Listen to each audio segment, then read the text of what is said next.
ने कुछ साल पहले कहा था कि हम कश्मीर की दिल्ली से दूरी कम करेंगे, दिल से दूरी कम करेंगे।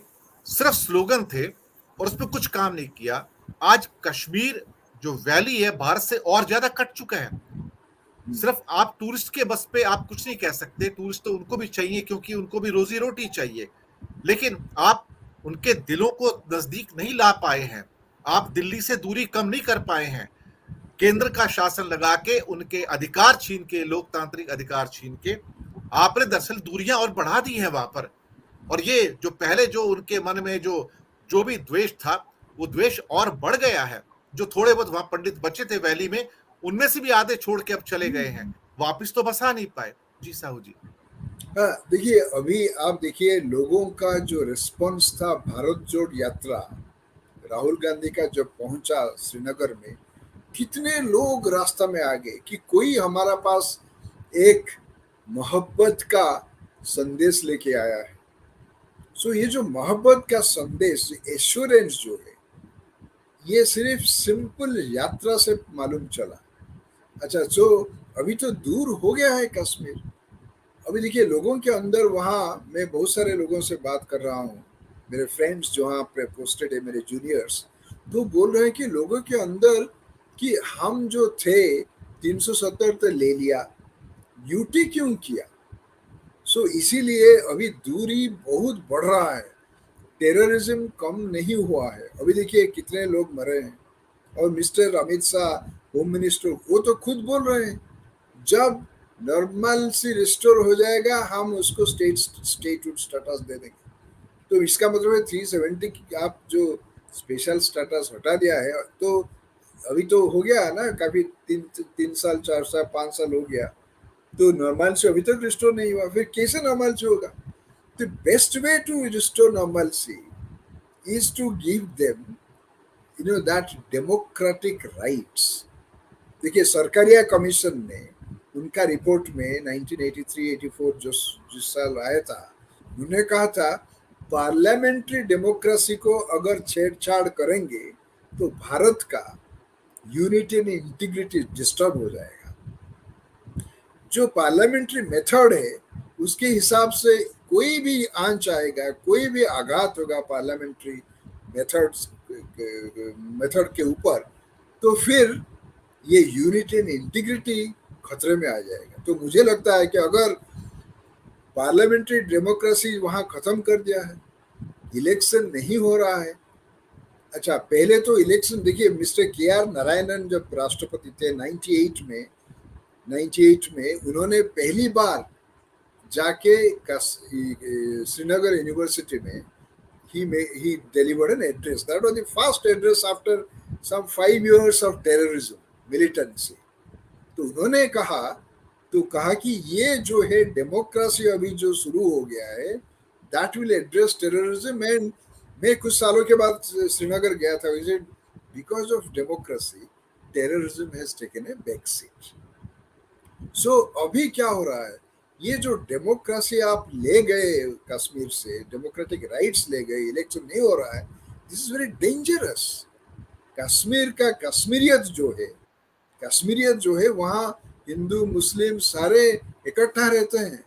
The only disturbance comes from Pakistan, लोगों से नहीं आता है। So that has to be tackled properly, diplomatically, वो जो भी है। So we need to restore democracy, democratic rights और पार्लियामेंट्री मेथड ऑफ गवर्नेंस। ये दिल्ली से काम नहीं होगा।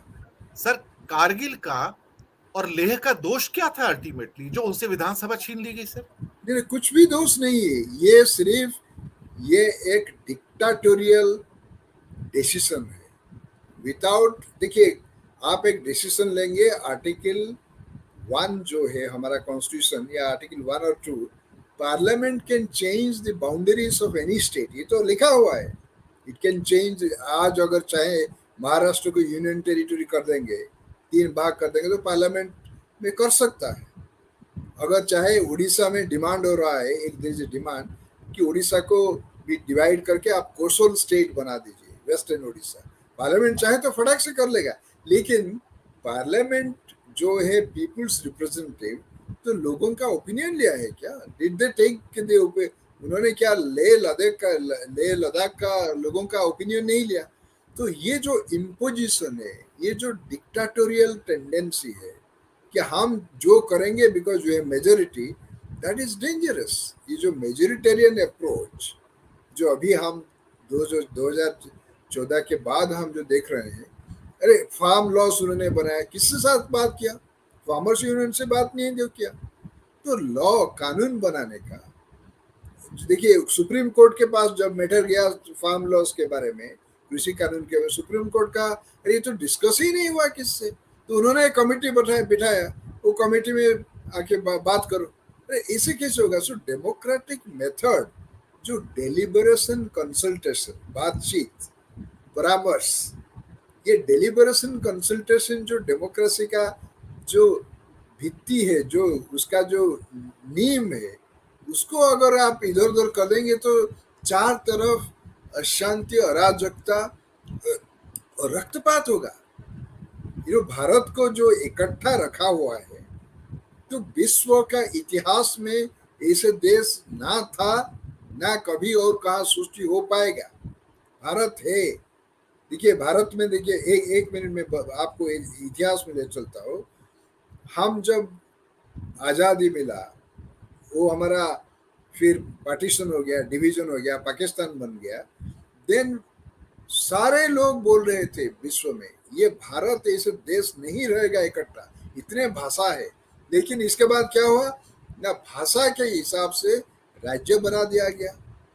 उस वक्त हम जो भाषा के हिसाब से राज्य बनाने के लिए, तो 1920 से इंडियन नेशनल कांग्रेस का रिजोल्यूशन था, लोगों का डिमांड भी था, महाराष्ट्र में भी डिमांड था। तो जिन्ना हम जब भारत को लैंग्वेज के बेसिस पे हमारा जो राज्य है बनाने के लिए कोशिश कर रहे थे, mister Jinnah went to Dhaka, Pakistan, East Pakistan उस वक्त था। उन्होंने कहा कि वेस्ट पाकिस्तान, ईस्ट पाकिस्तान दोनों का भाषा उर्दू होगा।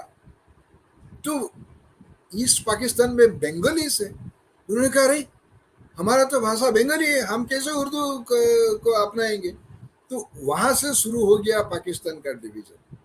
लेकिन हमारा जो इकट्ठा रहने का भाषा, धर्म, जो कॉन्स्टिट्यूशनल फ्रेम है, हम क्या किया, उड़ीसा तैयार हुआ, उड़ीसा के तो 36 में हुआ था, महाराष्ट्र हुआ मराठी लैंग्वेज में, तमिलनाडु हुआ तमिल लैंग्वेज में, कर्नाटक हुआ कन्नड़ लैंग्वेज में, आंध्र प्रदेश हुआ तेलुगु भाषा में, बिहार यूपी तो हिंदी भाषा तो पहले ही था।